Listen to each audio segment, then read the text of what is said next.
Hi friends, வாங்க வணக்கம். நம்ம இன்றைக்கி என்ன செய்ய போகிறோம்னா உருளைக்கிழங்கு குருமாவுக்கு வெங்காயம், தக்காளி இதெல்லாம் வதக்கி அரைச்சிக்கணும். அந்த கிரேவிக்கு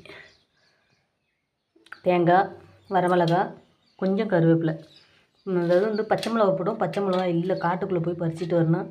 சரி, தாளிக்கும் போது போடணும். தாளிக்கும் போதும் போடுவேன், அரைக்கும் போதும் போடுவேன். இப்போ அதை பச்சை மிளகா பறிச்சிட்டு வராமலே வீடியோ எடுத்துட்டேன். சரி, இல்லைன்னா பரவாயில்லன்னு விட்டால் பச்சை மிளகா ஒரு 2 மிளகா போட்டு அரைச்சோம்னா அது சூப்பர் டேஸ்ட்டு. சரிங்களா, வாங்க இது எப்படி எப்படி செய்யணும் அப்படிங்கிறத பார்க்கலாம். நான் ஆல்ரெடி அடுப்பு பற்ற வச்சு வடைச்சட்டி வச்சுட்டேன், சூடு ஏறிட்டுருக்கும்னு.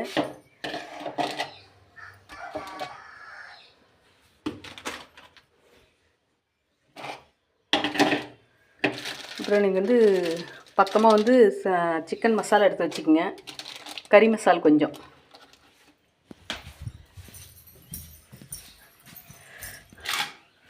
கொஞ்சம் வீடெல்லாம் போட்டாமல் இருக்குது.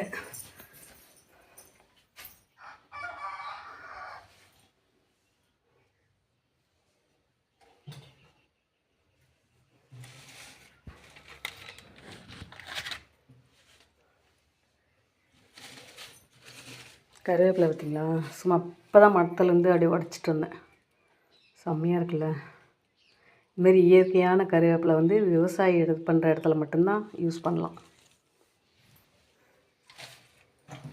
சரிப்பா, வடைச்சட்டி நல்லா காஞ்சிடுச்சு, சூடு ஏறிடுச்சு. நாங்களாம் காஞ்சிடுச்சின்னு தான் சொல்லுவோம். கொஞ்சம் எண்ணெய், இந்த வெங்காயமும் தக்காளி எவ்வளோ வணங்கணுமோ அதுக்கு தகுந்த மாதிரி போட்டுக்கலாம். அளவெல்லாம் இல்லை, நம்மளோட மனசுக்கு எவ்வளோ தோணுதோ அதுமாரி போட்டுக்கலாம்.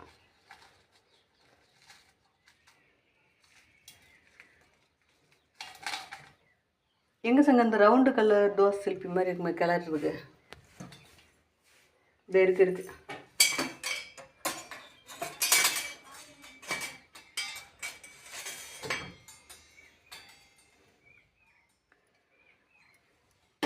இன்றைக்கி உருளைக்கிழங்கு குருமா வைக்க போகிறோம். அது எல்லாமே ஒட்டுக்க எடுக்க முடியாது இல்லையா, இது ஒரு சின்ன வீடியோவே எடுத்து போட்டுடலாம். அதுக்கப்புறம் வெங்காயம், தக்காளி, உருளைக்கிழங்கு எல்லாமே அரிஞ்சிட்டு தாளிக்கும் போது ஒரு வீடியோ எடுத்து போட்டுடலாம். ரொம்ப லாங்காக வரும் இது எல்லாமே வீடியோ எடுத்தால், அப்புறம் 2 வீடியோவாக வரும். ஏன்னா இது வெங்காயம் தக்காளி வதக்கி அது ஆறுனதுக்கப்புறம் அரைக்கிறோம். அந்த அரைக்கிறதுக்கு போது இது ஆறுறதுக்குள்ளே நம்ம வெங்காயம் தக்காளி உருளைக்கிழங்குலாம் அரிஞ்சிடலாம். அதனால் ரொம்ப லாங்காக போகும். அதனால் சிம்பிளாக இது மட்டும் ஒரு வீடியோ எடுத்து போடும். கிரேவி அரைக்கிறதுக்கு மட்டும் ஒரு வீடியோ எடுத்து போட்டு அதுக்கப்புறம் குருமா தாளித்து விடுறது ஒரு வீடியோ போட்டுக்கலாம்.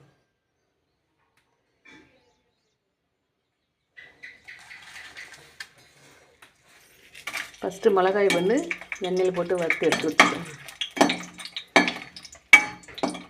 தீஞ்சிடக்கூடாது, சும்மா போட்ட உடனே இப்படி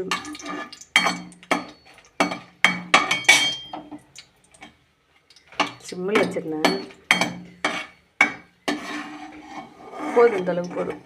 பச்சை வாடை வராத அளவுக்கு சும்மா லைட்டாக பொரிஞ்சால் போதும். ஒரு தட்டில் தனியாக வச்சுக்கலாம்.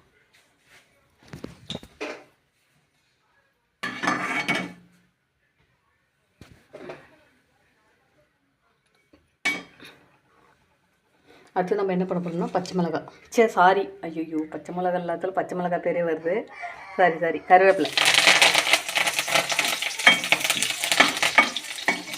கருவேப்பிலை இதுமாரி எண்ணெயில் நல்லா பொரியணும், அப்போ தான் டேஸ்ட்டு. உங்களுக்கு அடிக்கடி நான் எல்லா வீடியோலையும் சொல்லியிருக்கேன். கருவேப்பிலை லாஸ்ட்லாம் போடாதீங்க, வெங்காயம் போட்டதுக்கப்புறமும் போடாதீங்க. கடுகு போட்டோடனே பச்சை மிளகாய் போட்டுருங்க. வாசனை செம்ம வாசனை கிடைக்கும். அதில் பலன் அதில் தான் கிடைக்கும். நல்லா பொரிஞ்சி வரதுல தான் வாசனை இருக்குது.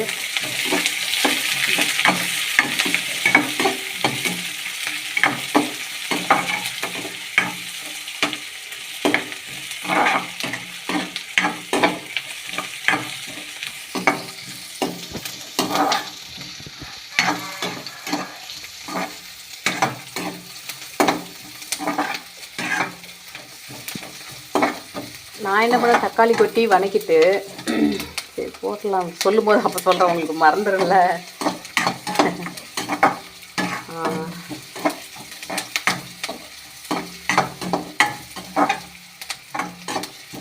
இது சமைக்கிறதுல நானே மாற்றி யோசனை பண்ணி நிறையா கண்டுபிடிக்கிற மாதிரி இருக்கும். எனக்கு வேறு டேஸ்ட் வேறு மாதிரியே செய்கிற மாதிரி. இப்போ தக்காளி போட்டுக்கலாம்ப்பா.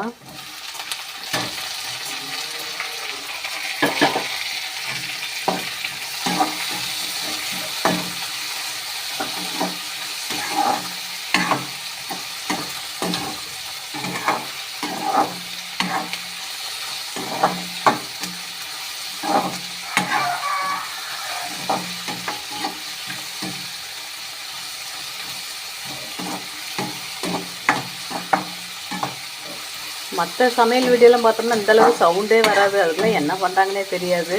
ஆனால் அது இல்லை, உண்மையாகவே சமையல்னாவே இதுமாரி எல்லாமே செய்யும்போது வணங்கும்போது அந்த சத்தம் வரணும், அப்போ தான் சமையல் மாதிரி இருக்குது. எனக்கு அந்த சத்தமே இல்லாத சைலண்ட்டாக சமைக்கிறது, பேச்சு குரல் மட்டும் கொடுத்துக்கிறது, அது ஒரு இன்ட்ரெஸ்டே இருக்காது சமைக்கிறதுக்கு.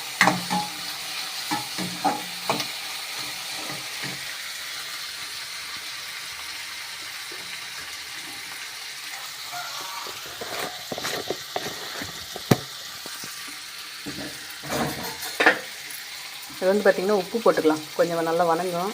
நாங்கள் தக்காளி வந்து கொஞ்சம் நல்லா வணங்கும். நாம் வேணுன்னா போட்டுக்கலாம், வேணும்னா குருமா போடும்போது போட்டுக்கலாம், ஒன்றும் பிரச்சனை இல்லை. நான் எப்பயுமே இதுமாரி போட்டு தான் அரைச்சிக்கிட்டு. அப்புறம் குருமா கூட்டி வைக்கும்போது போடுவோம், சும்மா லைட்டாக.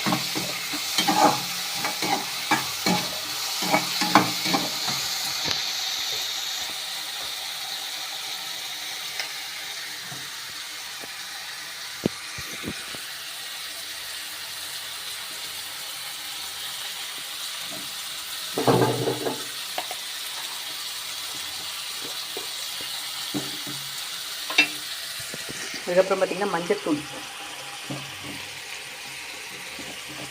நம்ம கொஞ்சம் துளியோண்டு போட்டுக்குவோம். அதுக்கப்புறம் குருமாவில் போட்டுக்கலாம், அவ்வளோதான்.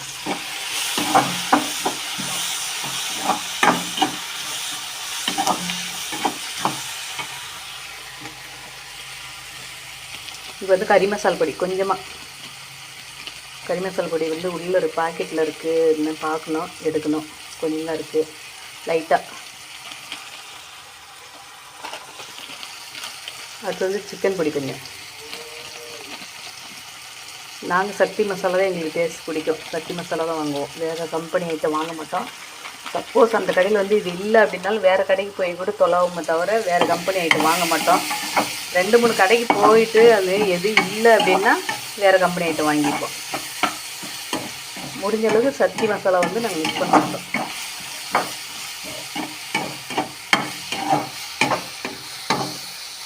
இந்த பொடியெலாம் வந்து எண்ணெயில் வணங்குதுங்களா, நல்லாயிருக்கும், டேஸ்ட்டு கொடுக்கும்.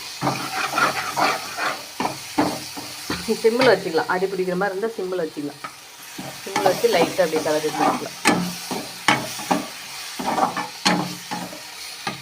இப்போ வந்து இதில் பார்த்திங்கன்னா இதுக்கு மேலே நான் என்ன பண்ணுவேன்னா, அதுக்கு முன்னாடிலாம் தேங்காய் இதிலே கொட்டி வணக்கி அதுக்கப்புறம் தான் செய்வேன். ஆனால் போன டைம் நான் குருமா வச்சேன், தேங்காய் வந்து இதில் போடல, தேங்காய் உரிச்சி உடைக்காமல் இருந்தது.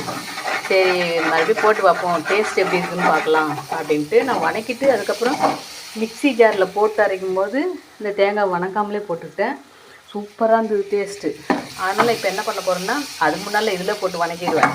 அது எனக்கு அது என்னமோ அது டேஸ்ட்டு கம்மியாக இருந்த மாதிரி தெரியுது இப்போ அதுமாதிரி சாப்பிட்டதுக்கப்புறம். இப்போ நான் இதில் போடலை, தேங்காய் தூள் வந்து இதில் போடலை, தேங்காய் அப்படியே வச்சுருந்து மிக்ஸி ஜாரில் போடும்போது அங்கேயும் போட்டுட்டு வெங்காயம் தக்காளியும் போட்டு இதையும் ஒட்டுக்க போட்டு போகிறேன். தேங்காய் அன்றைக்கி வணக்கலை, அம்பிட்டுதேன். சரிப்பா, அடுப்பு ஆஃப் பண்ணிடலாம், இது ஆறட்டும்.